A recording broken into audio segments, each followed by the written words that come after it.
গেলেটারিয়া বেকারিটিতে cake জাতীয় মিষ্টান্ন তৈরির পাশাপাশি ডিজাইনও করা হয়।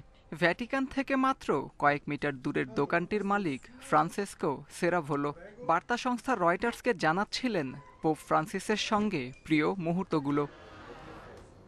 সেরাভোলোর স্মৃতির পাতায় লেখা আছে জন্মদিন উপলক্ষে পোপ ফ্রান্সিসকে পাঠানো প্রথম কেকের কথা।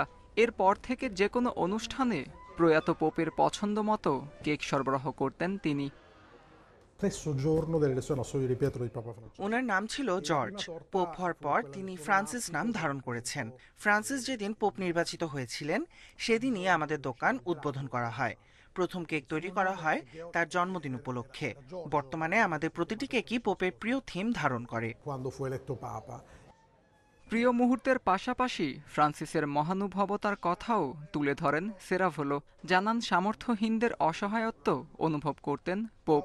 বলতেন উৎসব উপলক্ষে তাদেরকেও কেক সরবরাহ করার কথা।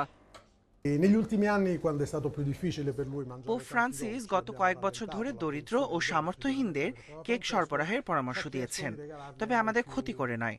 এর কারণ হলো নানা জটিলতায় তিনি খুব বেশি মিষ্টি খেতে পারতেন না। তার উপলক্ষে বানানো কেকগুলোই সুবিধা বঞ্চিতদের মধ্যে বিতরণের কথা বলতেন। ২১ এপ্রিল ৮৮ বছর বয়সে মৃত্যুবরণ করেন খ্রিস্টানদের সবচেয়ে বড় ধর্মগুরু পোপ ফ্রান্সিস। শনিবার স্থানীয় সময় সকাল ১০টায় ভ্যাটিকানে অনুষ্ঠিত হবে তাঁর শেষকৃত্য। সর্বস্তরের মানুষের পাশাপাশি শেষ শ্রদ্ধা জানাবেন বিশ্ব নেতারাও।